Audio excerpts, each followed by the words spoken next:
Thank you, Mr. President. Ačiū, prezidente. Just a day before Vos prieš full-scale invasion of Ukraine, dieną prieš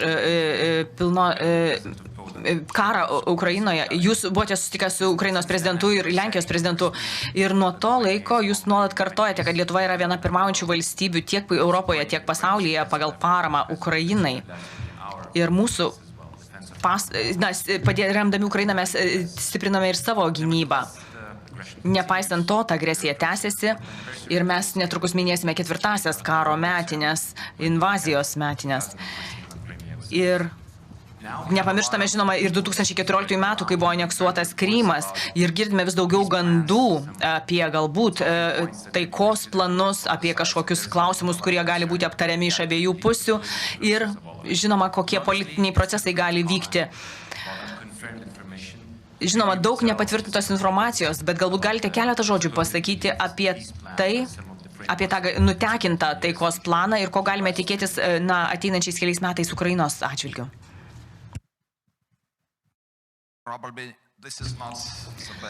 Ko gero, tai nėra geriausias dalykas prezidentui komentuoti gandus, tačiau taip mes matome tam tikrus signalus, kad esama idėjų sėsti prie dėrybų stalo. Tačiau norėčiau Jums priminti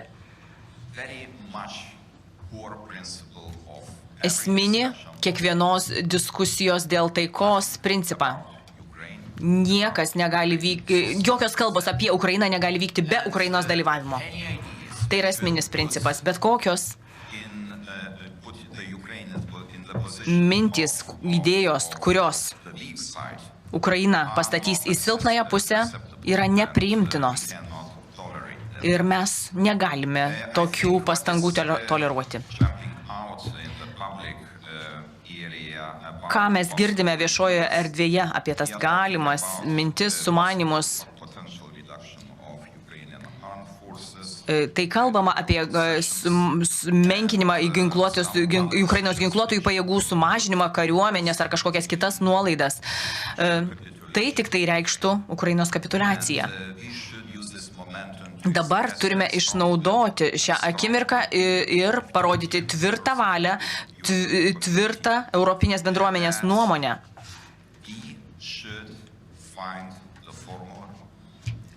Rodančią, kad turime rasti tokią formą, kuri padėtų išsaugoti Ukrainos teritorinį vientisumą, suteikti tam tikras saugumo garantijas į ateitį.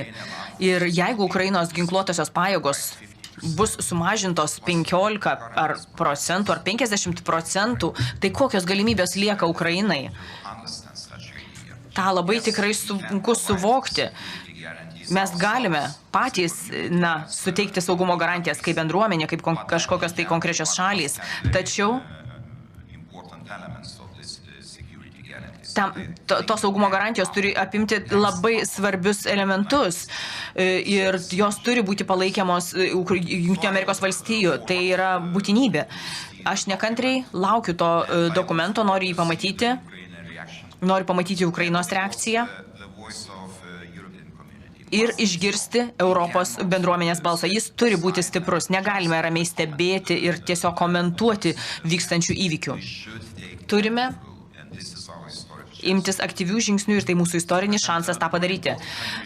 Prezidente, Šiaurės ir Baltijos valstybės yra pirmaujančios tarp paramos Ukrainai prasme. Ir tas jau yra ilgą laiką. Ir bendradarbiavimas tarp Šiaurės ir Baltijos valstybių yra labai glaudus įvairiais formatais. Dabar prie aljanso prisijungia ir Suomija. Kodėl tai yra taip svarbu? Kaip Jūs vertinate tą regioninio bendradarbiavimo prioritetą? Ar jis papildo darbą didžiuosiuose aljansuose Europos Sąjungoje, NATO, ar konkuruoja? Pirmiausia, pirmasis elementas yra, mes esame panašiai mąstančios valstybės, bendramintės valstybės, tuo yra ir grįstas mūsų bendradarbiavimas. Jis suaktyvėjo po to, kai Švedija ir Suomija prisijungė prie alijanso, prie NATO alijanso. Dabar esame bendra Baltijos jūros saugumo erdvė. Mes turime daug bendrų klausimų, kuriuos galime aptarti. Jau šį rytą kalbėjomės su NB8 formato premjerais bei prezidentais apie tas galimas taikos dėrybas, kokio gali būti reakcija iš NB8 valstybių, nes mes esame pirmieji, kurie reaguojame, išreiškėme savo nuomonę ir tokiu būdu prisidedame prie sprendimų priėmimo Europoje. Nėra esminis klausimas tai, kad kai kurios NB8 formatui priklausančios valstybės nėra ES narės. Tai nėra esminis klausimas. Svarbiausias klausimas yra tas, kad mes turime labai aiškią ir tvirtą poziciją Ukrainos atžvilgiu ir palaikome Ukrainą. Tiek Norvegija, tiek Islandija yra tos valstybės, kurios juda į priekį. Mes žavimės tų valstybių vaidmenių procese. Kalboje jūs minėjote ir Vokietijos brigadą. Norėčiau, kad jūs tiesiog pabrėžtumėte šio projekto svarbą galbūt. Gal galite tarptautiniai bendruomeniai papasakoti šiek tiek, kaip vyksta procesas brigados dislokavimo Lietuvoje. Viskas vyksta sklandžiai. Nes mes šiek tiek netgi sparčiau vykdome planą, nei esame nusimatę. Kalbant apie mokymo pajėgumus, pasirengimą Vokietijos brigados atvykimui.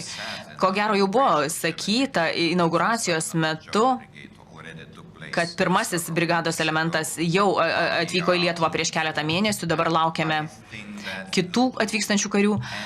Ir mes padarysime viską, ko reikia, kad įgyvendintume ir sukurtume visus infrastruktūros elementus, kad galėtume priimti visą Vokietijos brigadą Lietuvoje, 5000 karių, pareigūnų iki 2027 metų pabaigos.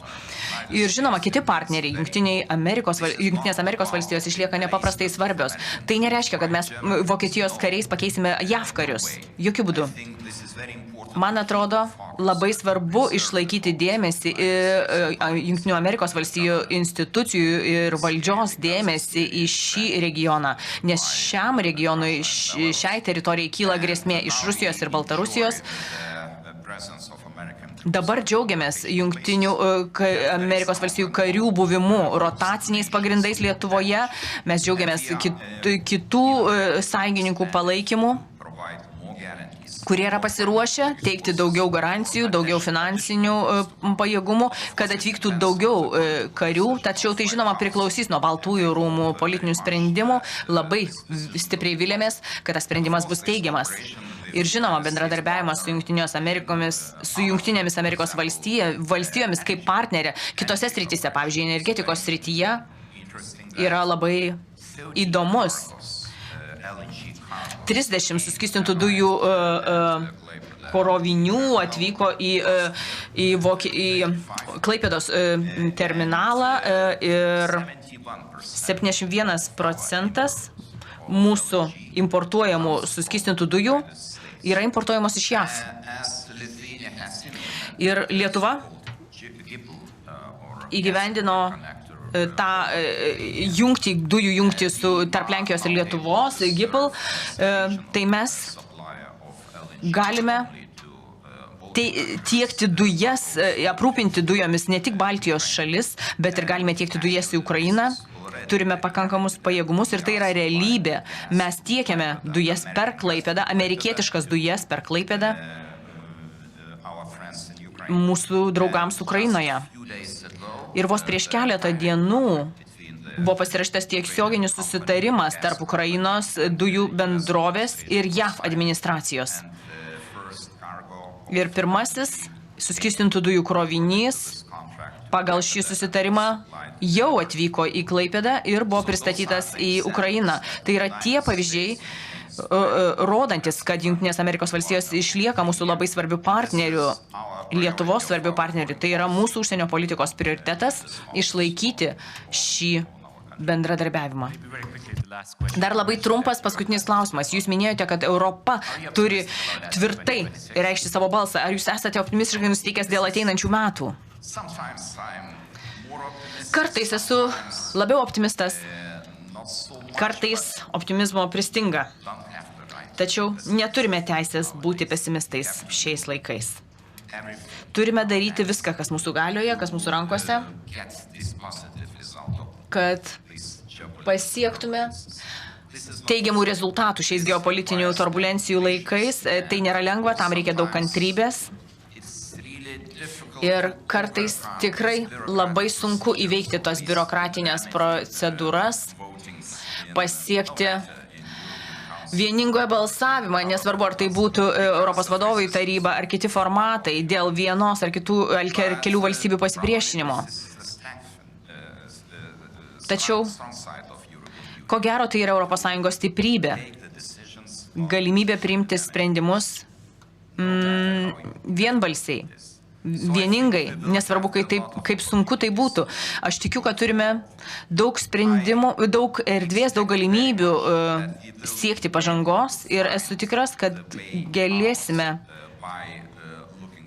rasti išeitį dėl galimų dėrybų dėl Ukrainos narystės ES pradžios. Esu taip pat optimistiškai nusiteikęs dėl Moldovos ir Ukrainos ir viliuosi, kad mūsų partneriai suvoks šios situacijos rimtumą, svarbą ir priimsime visus reikiamus sprendimus. President, thank you for Ta being here. optimistinė nata noriu Jums padėkoti už dalyvavimą mūsų konferencijoje. Ačiū.